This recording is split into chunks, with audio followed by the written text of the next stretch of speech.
नमस्कार दोस्तों, मैं अर्जुन आपका स्वागत करता हूँ हिस्ट्री बाय अर्जुन के यूट्यूब चैनल में। दोस्तों, आज की हमारी क्लास है दिल्ली सल्तनत। आज के हम क्लास में पढ़ने वाले हैं दिल्ली सल्तनत के बारे में। दिल्ली सल्तनत की क्लास का पहला पार्ट है आज।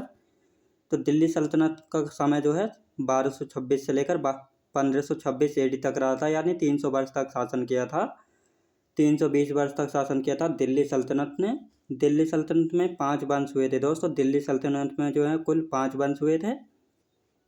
पहला था गुलाम वंश, जिसने 1206 से लेकर 1290 यानी 84 वर्ष तक शासन किया था दोस्तों। गुलाम वंश पहला था गुलाम वंश। दूसरा खिलजी वंश, तीसरा है तुगलक, चौथा है सैयद और पांचवा है लोधी वंश। तो दोस्तों, गुलाम वंश ने जो है 1206 से लेकर 1290 तक यानी 84 वर्ष तक जो है शासन किया था। दूसरा है खिलजी वंश। खिलजी वंश ने दोस्तों 1290 से लेकर 1320 तक शासन किया था, यानी 30 वर्ष तक खिलजी वंश का शासनकाल सबसे कम रहा था। खिलजी वंश ने जो है दिल्ली शासन पर जो है सबसे कम समय तक जो है शासन किया था।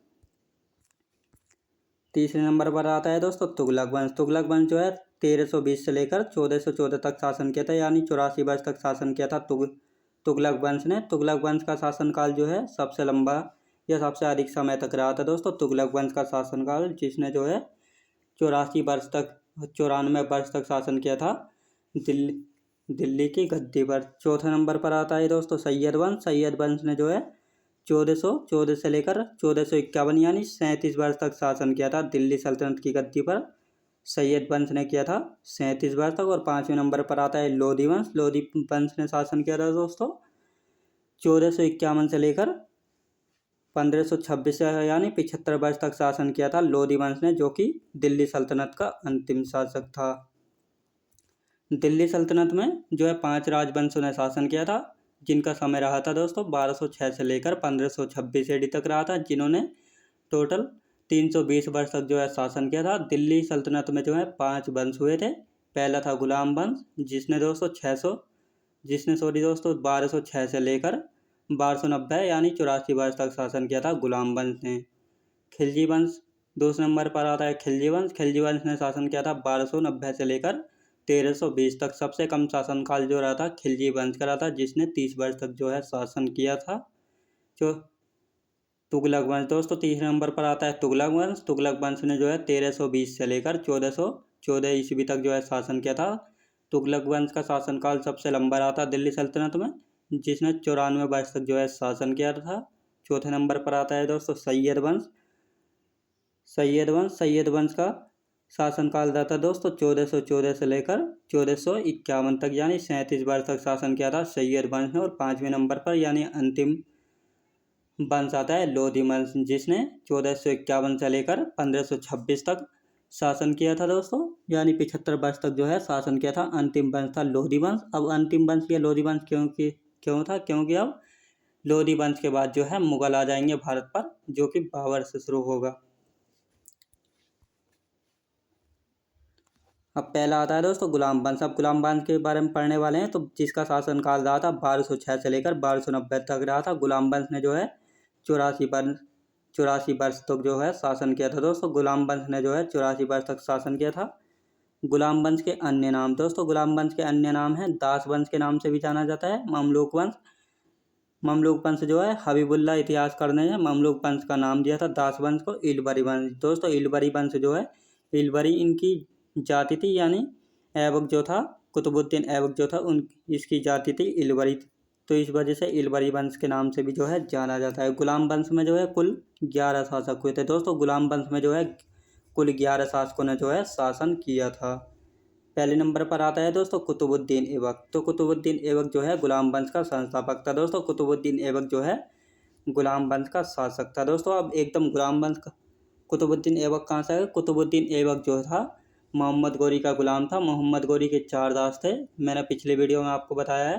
पहला था यलदोस, तीसरा कुबाचा, तीसरा कुतुबुद्दीन ऐबक, चौथा था बख्तियार खिलजी। तो कुतुबुद्दीन ऐबक को दिल्ली और लाहौर का कमांडर बनाया गया था। इस वजह से जो है दिल्ली सल्तनत पर का वास्तविक जो गुलाम वंश का संस्थापक था कुतुबुद्दीन ऐबक था, जिसका जन्म जो है दोस्तों 1150 ईस्वी में हुआ था। इसने राजधानी बनाई थी अपनी लाहौर राजधानी बनाई थी कुतुबुद्दीन ऐबक ने, और सैन्य राजधानी बनाई थी इंद्रप्रस्थ, जो कि दिल्ली का पुराना नाम था।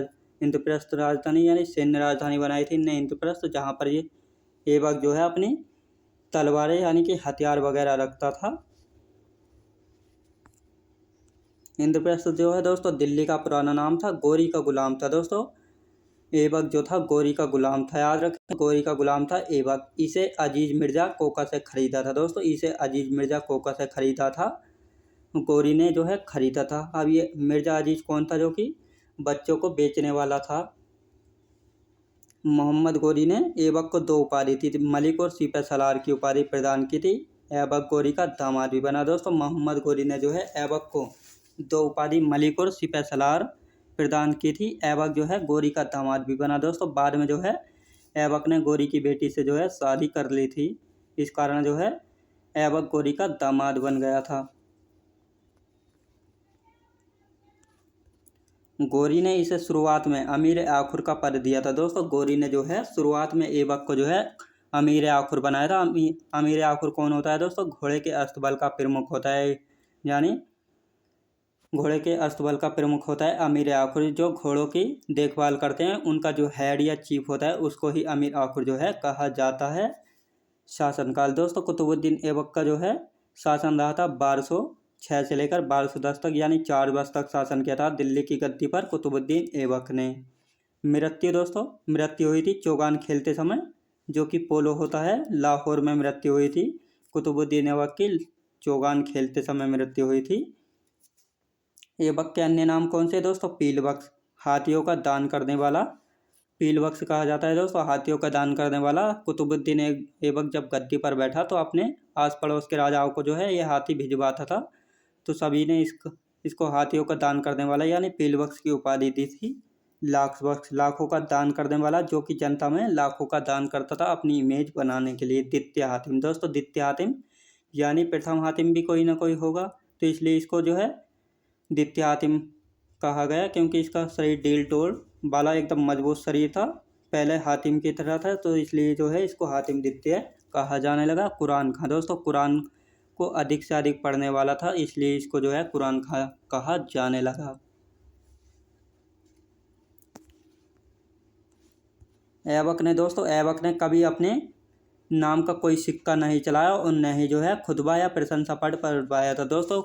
ऐबक ने जो है कभी भी अपने नाम का कोई सिक्का नहीं चलवाया और न ही जो है खुतबा पढ़वाया। तो दोस्तों एक खुतबा क्या होता है, खुतबा जो है प्रशंसा पत्र होता है, जो अपने ही बारे में लिखवा कर जो है लोगों में बांटना, यानी अपनी प्रशंसा जो है खुद करना होता है, अपनी प्रशंसा के बारे में जो है लोगों को बताना होता है।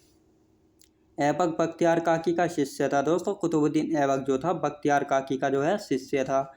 अब बख्तियार काकी कौन थे, बख्तियार काकी जो है मोइनुद्दीन चिश्ती, बख्तियार काकी के गुरु थे मोइनुद्दीन चिश्ती। दोस्तों मोइनुद्दीन चिश्ती कौन थे, मोइनुद्दीन चिश्ती जो है अजमेर के सूफी संत थे, जिन्होंने सूफीवाद की स्थापना की थी दोस्तों, जिन्होंने जो है सूफीवाद की स्थापना की थी। सूफीवाद क्या होता है दोस्तों, शिया और सुन्नी के बीच के मतभेद को ख़त्म करने के लिए सूफीज़्म की स्थापना की थी मोइनुद्दीन चिश्ती ने। दोस्तों मोइनुद्दीन चिश्ती की दरगाह जो है अजमेर में है, अजमेर राजस्थान में, जिसे अजमेर शरीफ के नाम से जाना जाता है। मोइनुद्दीन चिश्ती अजमेर राजस्थान में रहते थे। अब ऐबक के निर्माण कार्य दोस्तों, ऐबक के जो है निर्माण कार्य, ऐबक ने किस किस का निर्माण जो है करवाया था। कुब्बत उल इस्लाम मस्जिद का निर्माण करवाया था, जो कि दिल्ली में है, उत्तर भारत की पहली मस्जिद है दोस्तों। कुब्बत उल इस्लाम मस्जिद का निर्माण करवाया था ऐबक ने, जो कि दिल्ली में है, उत्तर भारत की या नॉर्थ इंडिया की जो है पहली मस्जिद थी। 2.5 दिन का झोपड़ा दोस्तों, 2.5 दिन का झोपड़ा, यह अजमेर राजस्थान में, यह पहले संस्कृत का विद्यालय हुआ करता दोस्तों, यह जो है पहले संस्कृत का विद्यालय हुआ करता था। इसको जो है तोड़वा कर जो है ऐबक ने जो है इसको 2.5 दिन का झोपड़ा बनवा दिया था। यह 2.5 दिन का झोपड़ा क्यों कहलाया जाता है, क्योंकि ऐबक ने जो है वहाँ के लोगों को बंदी बनाकर कहा था, जब तक तुम इसको नहीं बनाओगे तब तक तुमको खाना पीना नहीं दिया जाएगा। तो बेचारे मजदूर क्या करते, उन्होंने इसको जो है 60 घंटों में बनाकर तैयार कर दिया, तो इसीलिए जो है ये 2.5 दिन में बनकर तैयार हुआ, और इसीलिए जो है इसका 2.5 दिन का झोपड़ा जो है कहा जाता है। 2.5 दिन का झोपड़ा जो है एक मस्जिद है। यह क्वेश्चन दोस्तों पूछा गया है, तो इस क्वेश्चन को जो है याद रखना। 2.5 दिन का झोपड़ा जो है एक मस्जिद है। यह संस्कृत का विद्यालय किसने बनवाया था दोस्तों, अग्रदेव ने बनवाया था, याद रखें दोस्तों। कुतुब मीनार का निर्माण शुरू कराया था दोस्तों। कुतुब मीनार का निर्माण जो है शुरू करवाया था। जिसकी ऊंचाई थी 72 मीटर, 72.5 मीटर थी कुतुब मीनार की ऊंचाई। इसका पूर्ण कार्य जो है इल्तुतमिश ने पूर्ण किया था दोस्तों। ये तीनों कार्य जो है कुतुबुद्दीन ऐबक ने जो है 1191 में किए थे, याद रखें दोस्तों। 1191 में इन तीनों कार्यों का जो है इसने शुरुआत करवाई थी। कुतुब मीनार दोस्तों, कुतुब मीनार का निर्माण जो है ऐबक ने अपने गुरु को बख्तियार काकी की याद में जो है इसका निर्माण करवाया था। अपनी गुरु बख्तियार काकी की याद में कुतुब मीनार का निर्माण करवाया था ऐबक ने। 1900 के विश्व धरोहर स्थल में शामिल 1993 में जो है यूनेस्को के विश्व विरासत सूची में जो है कुतुब मीनार को जो है शामिल किया गया था, याद रखें दोस्तों। 1993 में जो है यूनेस्को के विश्व विरासत सूची में शामिल किया गया था कुतुब मीनार को। भारत की सबसे पुरानी मस्जिद दोस्तों, भारत की सबसे पुरानी मस्जिद कौन सी है? तो चेरामन जुमा मस्जिद है, जो कि केरल में है। तो ये है जो है भारत की सबसे पुरानी मस्जिद है, चेरामन जुमा मस्जिद। ऐबक को गुंबद कला और मेहराब कला का जनक जो है कहा जाता है दोस्तों। ऐबक को जो है गुंबद कला और मेहराब कला का जो है जनक भी कहा जाता है दोस्तों। मस्जिदों के ऊपर जो है गोल गोल टापू जो होता है उसको ही जो है गुंबद कहा जाता है। तो इसका जनक जो है कुतुबुद्दीन ऐबक को ही कहा जाता है। ऐबक के दरबारी कवि कौन थे दोस्तों? ऐबक के दरबारी कवि कौन थे? तो हसन निजामी थे ऐबक के दरबारी कवि, जिन्होंने पुस्तक लिखी थी ताजुल माशिर, याद रखें दोस्तों। ताजुल माशिर में जो है कुतुबुद्दीन ऐबक के बारे में लिखा हुआ है। ये सभी राजाएं जो है अपने पास एक दरबारी कवि रखते थे, जो कि इनके बारे में लिख सके और इनका इतिहास जो है आगे पढ़ा जा सके कि इन्होंने जो है क्या लिखवाया था। अब ताजुल माशिर पुस्तक में जो है ऐबक के बारे में जो है जानकारी मिलती है। हसन निजामी ने इस पुस्तक को जो है लिखा है। ऐबक का मकबरा दोस्तों, ऐबक का मकबरा जो है लाहौर में है, इल्तुतमिश ने बनवाया था दोस्तों ऐबक का मकबरा। तो ऐबक का मकबरा लाहौर में है, इल्तुतमिश ने जो है इसको बनवाया था। आराम से दोस्तों, कुतुबुद्दीन ऐबक के बाद आता है दूसरा राजा बैठता है गद्दी पर आराम से, जो कि 1210 में बैठता है और कुछ ही समय तक यानी 1211 तक जो है गद्दी पर रहता है। इसको इल्तुतमिश ने हरा दिया दोस्तों। इसको इल्तुतमिश ने जो है हरा दिया, क्योंकि आराम से जो है एक अयोग्य शासक था। तो इसको जो है इल्तुतमिश हटाना चाहता था और खुद गद्दी पर जो है बैठना चाहता था। इसलिए इल्तुतमिश ने जोड़ के युद्ध में जो है इसको पराजित कर दिया और खुद जो है स्वयं गद्दी पर बैठ गया।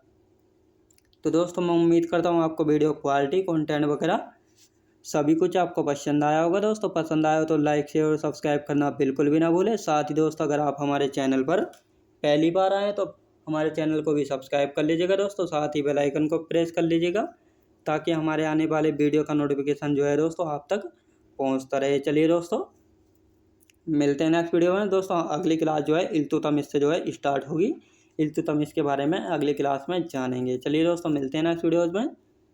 दोस्तों हमारी क्लास जो है डेली 2 PM में जो है दोपहर 2 बजे से स्टार्ट होती है। तो सभी जो है समय पर क्लास से जुड़ जाएं और क्लास को जो है अंत तक ज़रूर देखें, ताकि सभी क्वेश्चन जो आपको आसानी से याद हो जाएं। चलिए दोस्तों मिलते हैं नेक्स्ट वीडियोज़ में।